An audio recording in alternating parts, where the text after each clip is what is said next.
Hello, നിങ്ങൾക്ക് pizza ഇഷ്ടമാണോ? എൻ്റെ ഒരു ഫേവറേറ്റ് ആയിട്ടാണ് കേട്ടോ പിസ്സ.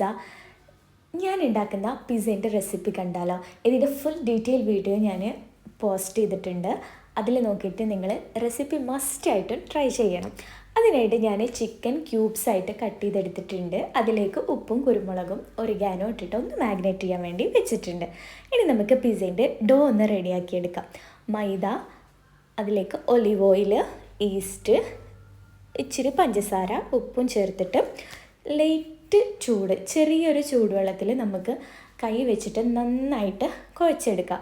ഈ ടൈമിൽ നമുക്ക് കൗണ്ടർ ടോപ്പിലിട്ടിട്ടും ജസ്റ്റ് ഒന്ന് കുഴച്ചെടുക്കാം കേട്ടോ. നമുക്കൊന്ന് സോഫ്റ്റ് ആയിട്ടുള്ള ഡോ റെഡിയാക്കി കിട്ടാൻ വേണ്ടിയിട്ടാണ്.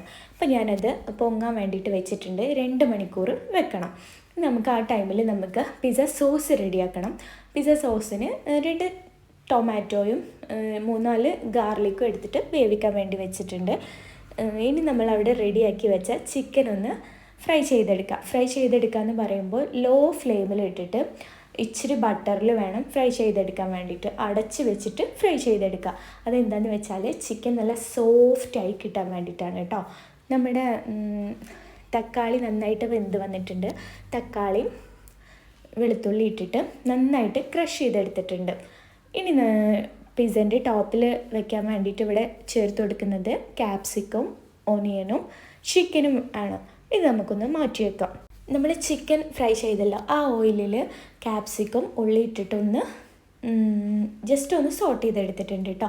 ഇനി നമ്മുടെ പിസ്സ സോസ് ഇവിടെ റെഡിയാക്കുന്നുണ്ട്. നമ്മൾ ക്രഷ് ചെയ്ത് വെച്ച ടൊമാറ്റോയും അതിലേക്ക് ഇച്ചിരി കെച്ചപ്പും ഇച്ചിരി മുളക് പൊടിയും ഉപ്പും ചേർത്തിട്ട് പിസ്സ സോസ് ഒന്ന് റെഡിയാക്കുക. അതൊന്ന് വറ്റിച്ച് എടുക്കുകയാണ് കേട്ടോ വേണ്ടത്. ഇനി നമ്മുടെ ഡോ നന്നായിട്ട് പൊങ്ങി വന്നിട്ടുണ്ട് പിസ്സേൻ്റെ. ഇനി നമുക്കത് കൈ വെച്ചിട്ടൊന്ന് പാനിലേക്ക് പരത്തി കൊടുക്കുക. ഇനി ജസ്റ്റ് ഒരു ഫോർക്ക് വെച്ചിട്ട് എല്ലാ ഭാഗത്തും ഒന്ന് കുത്തിട്ട് കൊടുക്കുക കേട്ടോ. ഇനി ഇവിടെ ചീസ് എടുത്തിട്ടുണ്ട്, ടൊമാറ്റോ സോസ് എടുത്തിട്ടുണ്ട്. ഞാനിവിടെ മൊസറല്ല ചീസാണ് കേട്ടോ എടുത്തിരിക്കുന്നത്. ഇനി ലോ ഫ്ലെയിമിലിട്ടിട്ട് ഇതൊന്ന് കുക്ക് ചെയ്തെടുക്കാം. ജസ്റ്റ് ഒരു സൈഡൊന്ന് ജസ്റ്റ് ഒന്ന് കളർ മാറുന്നവരെ അത്ര മതി. ഇനി നമുക്ക് പിസ്സ സോസ് വെച്ച് കൊടുക്കുക. അതേപോലെ ചീസ് ഇട്ട് കൊടുക്കുക. നമ്മൾ റെഡിയാക്കി വെച്ച ക്യാപ്സിക്കം, ഉള്ളിയും ചിക്കനും എല്ലാം കൂടെ വെച്ച് കൊടുക്കുക. ഇനി ലോ ഫ്ലെയിമിലിട്ട് അടച്ച് വെച്ചിട്ടൊന്ന് വേവിച്ചെടുക്കുക കേട്ടോ. നമ്മുടെ ചീസ് മെൽറ്റായി കിട്ടാൻ വേണ്ടിയിട്ടാണ് ഞാൻ സെയിം ടൈം വേറൊരു പാൻ അടുപ്പത്തേക്ക് വെച്ചിട്ട് നന്നായിട്ട് ചൂടാക്കി എടുത്തിട്ടുണ്ട്. ഇനി നന്നായി ചൂടാകുമ്പോൾ ആവിയൊക്കെ പോകുമ്പോൾ ജസ്റ്റ് ഒരു 3-4 ടൈം നമുക്കിതൊന്ന് മൂടി വെച്ച് കൊടുക്കാം. നമ്മുടെ പിസ്സ ഇവിടെ റെഡിയായി വന്നിട്ടുണ്ട്.